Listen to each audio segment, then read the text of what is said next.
This is the Priestcast. I'm Father Adam Ahern. Father Michael Kuchar, how are you? Good morning, Father Ahern. I am doing well. I could use a little bit more sleep, but I'm doing good. Yes, a little bit more sleep is always a good thing. However, we will sleep fully when we die. Well, yes. I don't know how much sleep is going on in heaven, though. I mean, being there. That's a very good question. And being there in the glory People of God. always say, well, I'll sleep when I die, but you're right. Do we sleep there? I mean, like, it's perpetual light, so I don't know how much. It's hard to sleep, like, when there's light shining on you. But it's perpetual, but see, there's no time there. That is true. Because time is part of creation. It's interesting. I know. And we don't have bodies in heaven, so our bodies won't need rest, but our minds would. So I don't know. It's interesting. It's a lot to really think about. Yeah. At this hour. Yes, it is. It is an early hour. That is correct. So. Father Ahern. Yes, Father Kuchar. I say we just get right down to it. Right. What are we talking about today? We are still talking about the Providence House because the Providence House was such a big, important part of Father Vianney's life there and ours.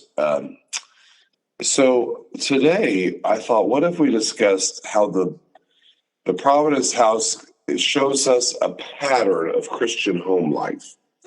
And what I mean by that, Father Ahern, is that the Providence House, Father Vianney wanted it to feel more like and be more like a Christian home as opposed to like some kind of institution. And he wanted the girls to feel at home there. He wanted it to be a home. And but he also wanted it to be a place where the girls that live there could sense God as a part of everything, from the meals to the work to the laughter to the silence. And he said, where love of God reigns, even peeling potatoes can save souls. Isn't that beautiful? That is beautiful. And he said, in the house, the Providence House, every task was to be offered for love of Jesus, especially for the poor souls in purgatory. So I really like that, to where no matter what thing, they were doing, they were taught that they could offer it up, especially, right, some kind of something that would take some kind of sacrifice, peeling potatoes, could be offered up for the poor souls in purgatory. I don't know that we think about that very much these days, Father Ahern, that all of our little sacrifices, they can have a value. Oh, yeah. So this is what the daily schedule looked like. Are you ready? Yes. They began about 5:30 in the morning, and the bell would ring, and it would call everybody to morning prayer in the chapel. So the girls would go to the chapel when the bell rang. They'd pray their morning prayers, and they would then go to the church at ours, which is right down the road, and have Holy Mass. Then they would have breakfast, and then after breakfast, it was time for the lessons to take place. If it was Monday through Friday, but also at various times the household chores. So every girl was in charge of, and they were on a bit of a schedule, something like, sweeping and baking and mending and gardening. There was supposed to be kind of a rhythm of life, and they would switch it so that nobody would get bored, and But a lot of what they were doing was supposed to be done in silence because Father Vianney believed very much that God speaks in silence. And then Father Aaron, they would have noon meal with the Angelus. Very simple. They Yeah. have soup, bread, vegetables. They were told they could never complain, and so they didn't. I mean, as far as we know, but I'm sure there were moments. But then there were classes. Catechism was in the afternoon, and it was less about learning more about God, although there was that, but it was also just learning to love God. And Father Vianney said, "Learn to love the one who loves you most." Yes. And the Curé himself, Father Ahern, would often teach these classes. And if it wasn't the Curé, then it'd be Catherine Lassay. And so the girls really always enjoyed that. Then it was time for evening prayer and the rosary every single day. And then they would usually, at this time, at evening prayer and the rosary, they would study the saints of the day, or the Imitation of Christ. A little reading from the Imitation of Christ. They would just kind of read a little excerpt from that every single day, and then a simple dinner. And 9 p.m. it was sleep time. And Catherine Lassang would come by, and she'd say, "Sleep under God's providence," and bless the girls, and they'd go to sleep,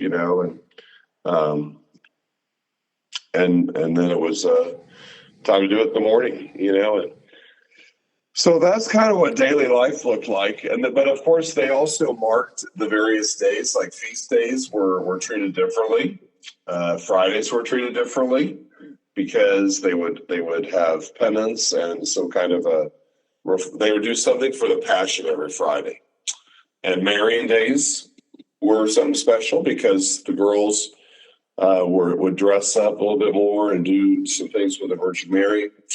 So there was kind of you could almost say like a liturgical rhythm that was kind of going on in the house. It sounds very much like a religious community.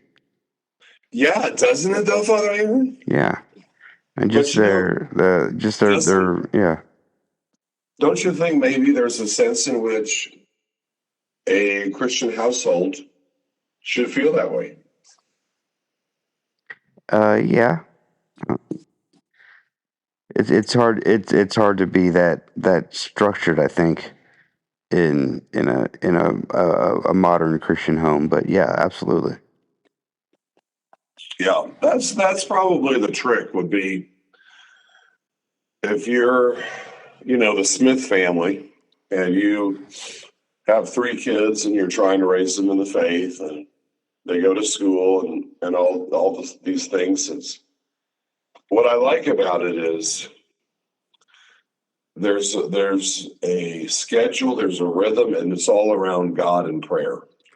Oh yeah. As opposed to it's all around basketball practice. Right.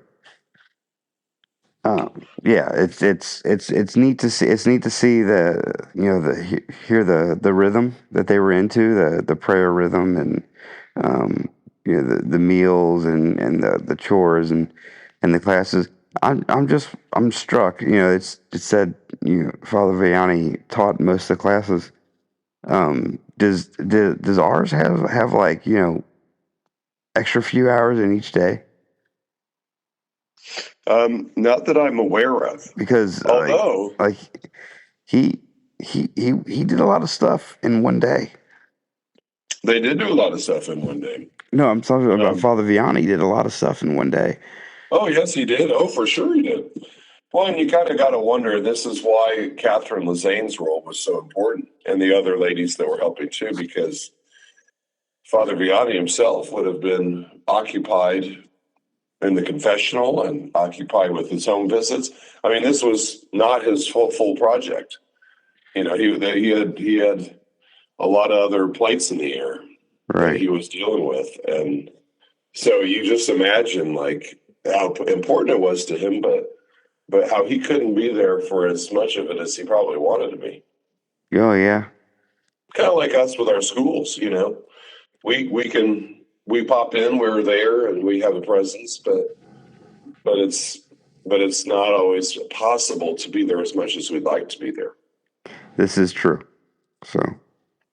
And it's also kind of neat because when the house first started, there were just about, some people say 3, some people say 5 girls that were living there. So it was pretty small at first. Yeah. And then it got up to a dozen, then it got up to 20 and at 35 at one point. So there was some fluctuation there.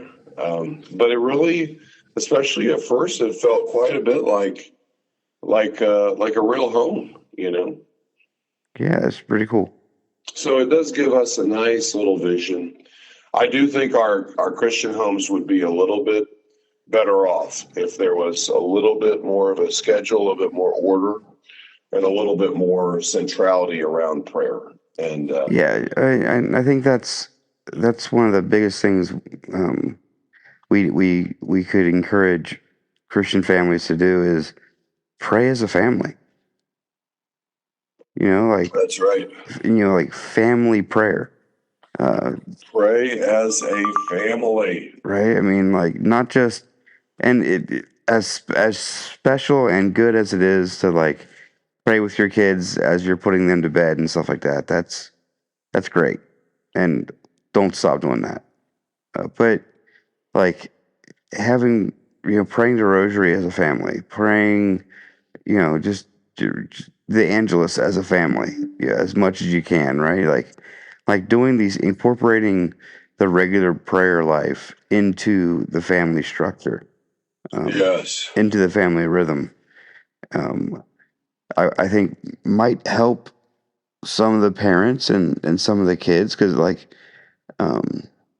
parents are always saying, oh, all we do, I'm a chauffeur. All I do is run my kids around different places and doing different things and all that stuff. And like maybe that's an invitation to stop a little bit, stop at least once a day, and praying as a Yes. family, right? Like Yes. turning off the TV, slowing everything down, and just praying as a family would be a beautiful thing.